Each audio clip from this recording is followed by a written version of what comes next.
Husnuzon terhadap Capres Baliho, ditulis oleh Ferry Fadli di sewar.com. Selamat menyaksikan channel 0 Tanda Seru. Perlahan tapi pasti, isu yang dibahas oleh warganet saat ini sudah sedikit bergeser. Jika dulu warga dunia maya banyak membicarakan mengenai risiko yang melanggar protokol kesehatan serta tentang adanya pandemi corona, sekarang isu yang banyak dibahas justru soal fenomena baliho. Sebagaimana kita ketahui bahwa baliho ini biasanya banyak bertebaran di pinggir-pinggir jalan menjelang pemilu. Lah sekarang pemilu masih lama tapi baliho para politisi sudah ada di mana-mana. Seolah-olah Pilpres akan digelar bulan depan, padahal masih 3 tahun lagi. Pertanyaannya, wajah siapa saja yang kerap muncul di baliho raksasa tersebut dan apa pesan yang disampaikan? Mayoritas ketua partai, tapi ada juga anak kesayangan ketua partai. Pertama, Caimin. Di baliho ketua PKB yang berwarna hijau itu bertuliskan "Padamu negeri kami berbakti, Gus Muhaimin 2024". Kedua, Airlangga Hartarto. Di baliho ketua umum Partai Golkar itu bertuliskan "Kerja untuk Indonesia, Airlangga Hartarto 2024". Ketiga, AHY. Di baliho suami Anissa Pohan tersebut bertuliskan "Demokrat Nasionalis Religius, berkoalisi dengan rakyat". Keempat, baliho Puan. Ini satu-satunya politisi yang bukan ketua partai tapi turut masang baliho. Di baliho Putri Megawati itu bertuliskan "Kepak Sayap Kebinekaan, Puan Maharani, Ketua DPR RI". Jadi jelas tujuan adanya baliho tersebut untuk mengenalkan diri ke masyarakat yang elektabilitas mereka masih pas-pasan, meskipun ngelesnya macam-macam. Ada yang bilang untuk menangkal Muldoko, dan ada pula yang mengatakan dalam rangka perayaan hari ulang tahun PKB. Lalu bagaimana dengan elektabilitas Capres saat ini? Dan bagaimana juga elektabilitas Capres baliho itu? Berdasarkan hasil survei terbaru sih, masih Prabowo, Anies, dan Ganjar menduduki posisi 3 besar. Sedangkan Capres baliho menurut Carta Politika berada di urutan buncit. Nah, kalau ternyata baliho itu tidak efektif untuk mendongkrak elektabilitas, tapi mereka tetap saja pasang dan gak mau copot yang lama, lantas apa tujuan yang sebenarnya?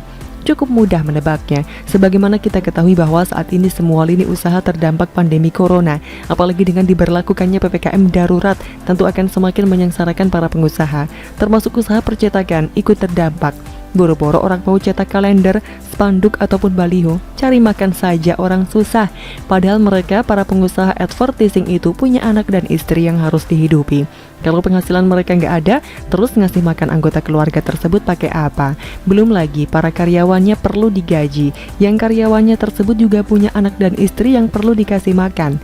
Ribet memang, ditambah kalau ada pinjaman uang di bank, makin susahlah kehidupan mereka. Dengan adanya para capres yang memasang baliho tersebut, pakai kehidupan mereka jadi tertolong. Seperti baliho Puan dan Airlangga yang besar itu bisa jadi sampai 1 jutaan per unitnya. Ini tentu akan sangat menolong para pengusaha yang mencetak baliho tersebut yang sebelumnya sepi order. Dan baik Puan, Caimin, AHY maupun Airlangga tentu gak mau dong manjat tiang masang baliho sendiri. Itu artinya apa? Mereka membuka lowongan kerja baru, yakni tukang panjat dan tukang pasang baliho. Kalau sekali masang dapat Rp100.000, lumayan bisa bikin dapur tetap kebol. Untuk itu niat baik para politisi tersebut patut didukung dan diapresiasi lagi, biar kedepannya mereka makin semangat memasang baliho-baliho yang lain. Kalau sekarang Caimin masih wajahnya seorang yang muncul di baliho, bisa jadi kedepannya ia mengajak anggota keluarganya yang lain untuk turut tampil di baliho tersebut. Termasuk juga kalau saat ini mereka hanya memasang baliho di pinggir jalan, tidak menutup kemungkinan kedepannya mereka akan mengecat mobil-mobil angkot dengan menampilkan foto mereka. Ini jelas memberi manfaat bagi sopir angkot yang juga terdampak corona, karena memajang foto orang lain di kendaraan itu biayanya bisa mencapai jutaan rupiah. Dampak lain, tukang cat dan airbrush juga diuntungkan. Sekarang ekonomi kita naik 7%, tentu ada kontribusi dari para capres baliho ini. Lantas, bagaimana caranya mendukung serta mengapresiasi para capres baliho tersebut? Yang bisa dilakukan ya sederhana saja, cukup sampaikan ke yang lain bahwa mereka sebenarnya bukan mau nyapres, tapi hanya mau membantu perusahaan sablon yang terdampak corona saja. Jadi, tidak perlu didukung. Bagaimana menurut Anda?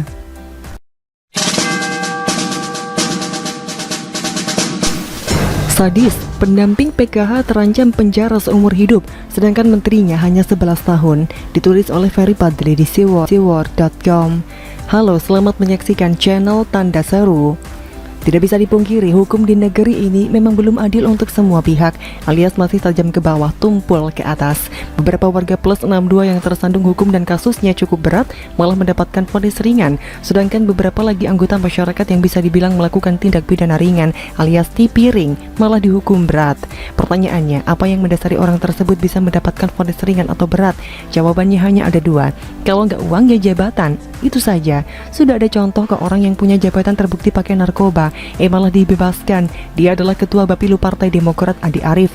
Tentu semua sudah tahu kalau saat penggerebekan yang dilakukan oleh polisi terhadap anak buah AHY itu dulu, tidak hanya kondom bergerigi saja yang ditemukan, tapi juga sabu.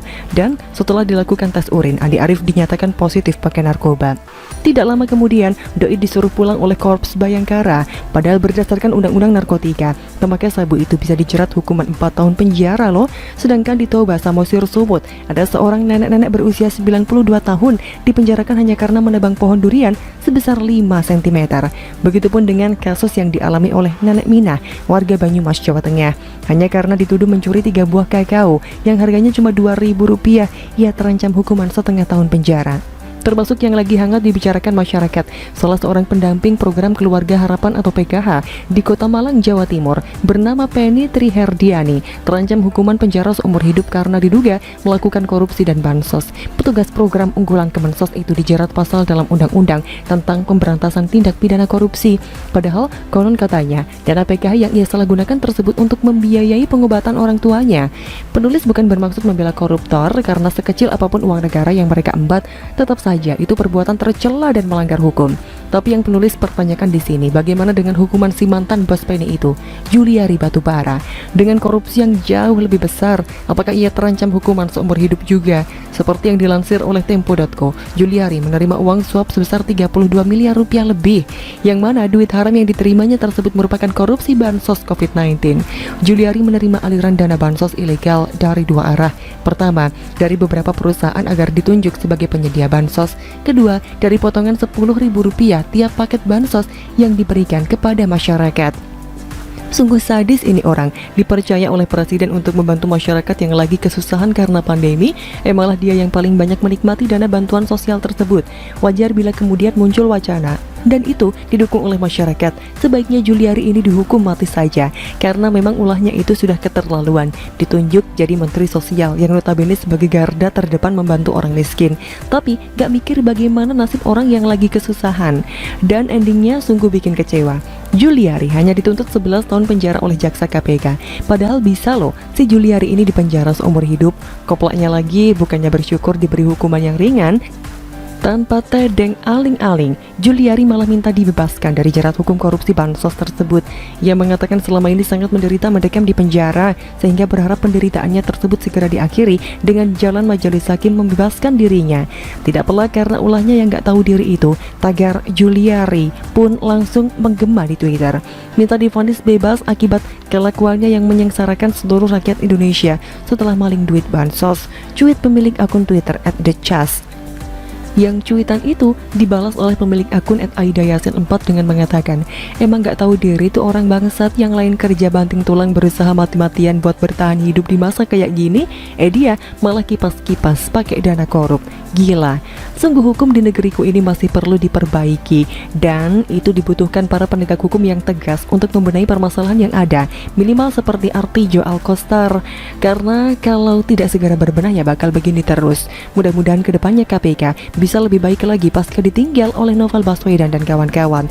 Minimal untuk tahap awal kasus korupsi di DKI yang diusut secara serius duluan. Bagaimana menurut Anda?